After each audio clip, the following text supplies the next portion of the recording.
Howdy dudes, dudettes, and dudon'ts. Welcome to my YouTube channel. My name is Donkey, and this is the very first episode of a series I like to call Are They A-Spec? This is also my very first video of all time. But we will get into that a little bit more at the very end of the video. In this episode, we will be discussing one of my very favorite shows of all time, Avatar: The Last Airbender. Avatar: The Last Airbender, or Atla, as I will be calling it, is a show that, despite being from 2005, has had a somewhat recent surge in popularity, thanks to it now being on Netflix. This surge has brought in several new fans, myself being one of those new fans. I watched Atla in just a few days when it first dropped on Netflix, and have been completely obsessed ever since. With these new fans, new theories and interpretations of the series have come up, one of the most popular being shipping Zuko and Sokka. However, today I am not here to talk about that. Instead, I'm here to talk about a less popular interpretation. That being that Azula is actually aromantic and asexual. Aroace, if you will.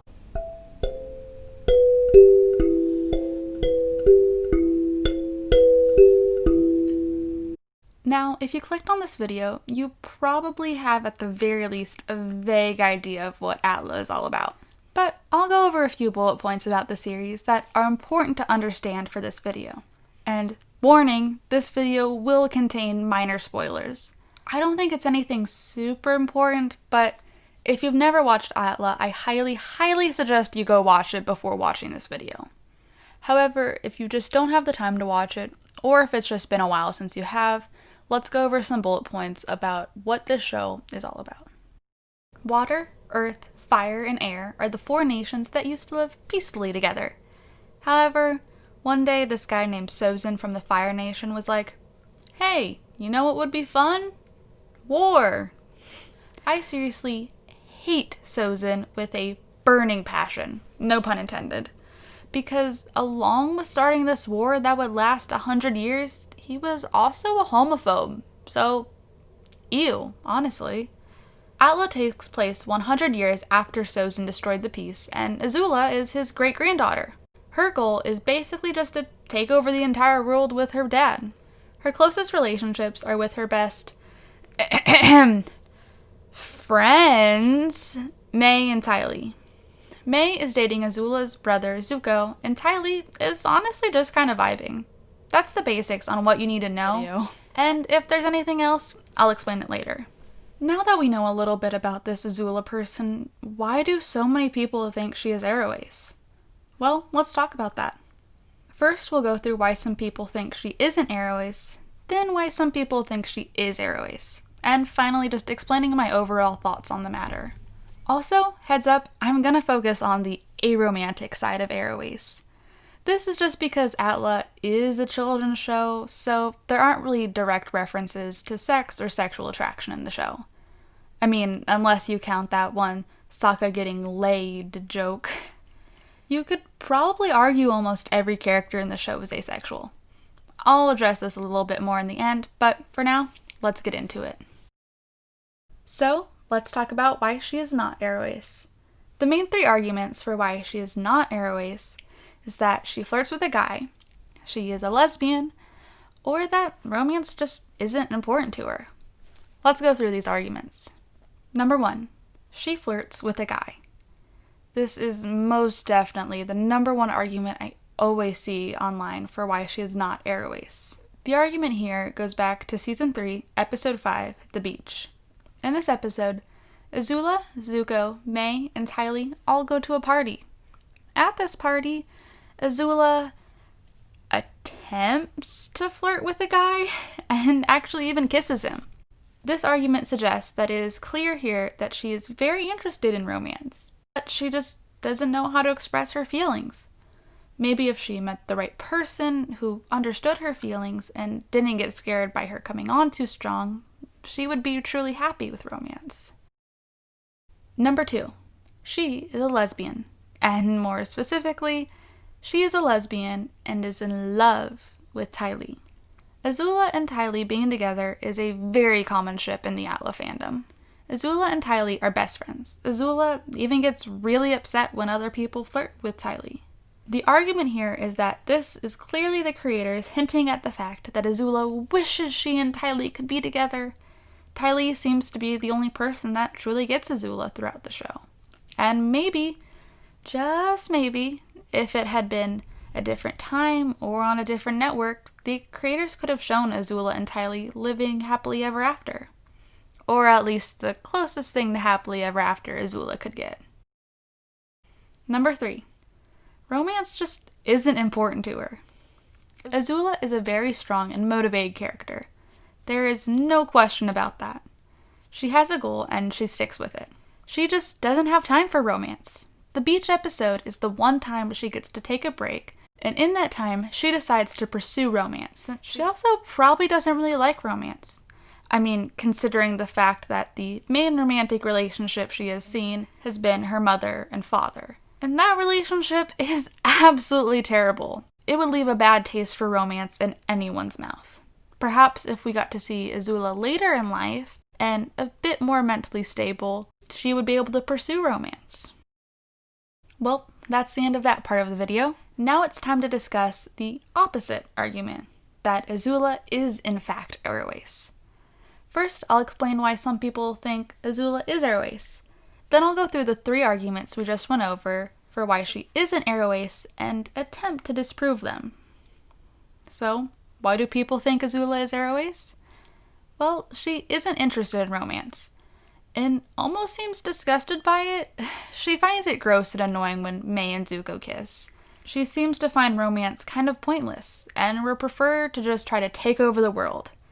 Now that we've established that, let's get into dismantling the 3 arguments for why she is not Aroace. Number 1, she flirts with a guy.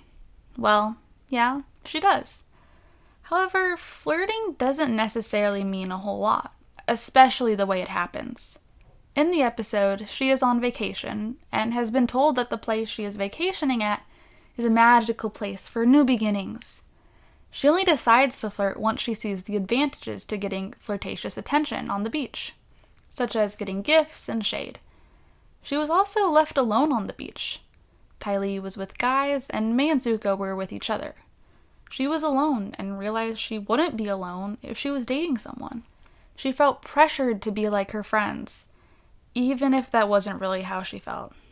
I know that as an aromantic person, I have felt a lot of pressure to be quote-unquote normal like everyone else when it comes to romance. Plus, when she kisses the guy, she seems to care more about being a powerful duo that could take over the world, rather than any actual romantic feelings. 2. She is a lesbian and is in love with Ty Lee. Well, yes, this is a very cute ship idea. There just isn't really any real proof in the show. Azula treats Ty Lee very poorly in the series, constantly yelling at her and belittling her. Yes, you could say that she's just acting the way her parents did, since they were her main example of a romantic relationship. However, she also has the example of May and Zuko, which is not perfect, but definitely much more healthy. It really just doesn't seem like Azula has romantic feelings for anyone, including Ty Lee. It is very common in fandoms to assume that someone is gay if they aren't shown to show romantic feelings in a canon. A common example of this is Elsa from Frozen. She shows no romantic attraction towards any gender, yet a lot of people really want her to get a girlfriend. I feel like this is kind of what happened with Azula. Number 3. Romance just isn't important to her. I mean, yeah, she isn't interested in romance because she is aromantic, and presumably romance repulsed. The argument that the beach episode is her finally trying to express her romantic feelings, and that her main example of romance being bad, making it so that she doesn't really like it, could be switched to that the beach episode is actually just her trying to fit in, like what we discussed earlier. Plus, plenty of Aroace people have poor examples of romantic relationships. That doesn't mean they aren't actually Aroace. Now that we've covered each viewpoint, what are my thoughts on the matter? Personally, I think at the very least she is aromantic or arospec. I would like her to be Aroace, but like I said earlier, we can't really speculate a sexual orientation for a character in a children's show. She seems uncomfortable with romance, and I strongly relate to her as an aromantic person. Do I think this was on purpose? No, of course not. However, even though it wasn't on purpose, it's always nice to have representation, even if it was on accident. I like the idea of Zula being Aroace because there is very, very little representation of it, and it's nice to be able to look at a show you love and go, there's a character in there just like me. I know it wasn't on purpose, and it's definitely not canon, but I still love the idea that my favorite show has a character that I can relate to. Thank you so much for watching. Like I said earlier, this is my very first video. This is so exciting. I've always wanted to make a YouTube channel, and I'm finally doing it. I really do appreciate you being here. It means the world to me. If you enjoyed the video, maybe consider leaving a like, a comment, and subscribing. If you didn't like the video, leave a dislike and tell me what you think I should have changed in the video in the comments. Again, this is a brand new channel, so it really means so much if you would help me get it started right. I have not decided what the next video will be about. I'm currently debating between two ideas. I'm either talking about the album Silo by The Altogether and why I think it tells a beautiful story of an aromantic teenager, or talking about Parvati Holcomb from The Outer Worlds and why she is my favorite example of asexual representation. Let me know which one you think I should do first in the comments below. And if either of those topics sound interesting to you, I will be doing both at some point in the future, so maybe consider subscribing and ringing that notification bell. I also have an Instagram page where I post aspec, memes, information, and updates on videos. I also have a Discord server where you can meet some other aspec folks. It's all pretty chill, and check it out if you want. Well, that's the end of the video. I hope to see you again soon. I have been Stonky. Stay safe and stay proud. Bye!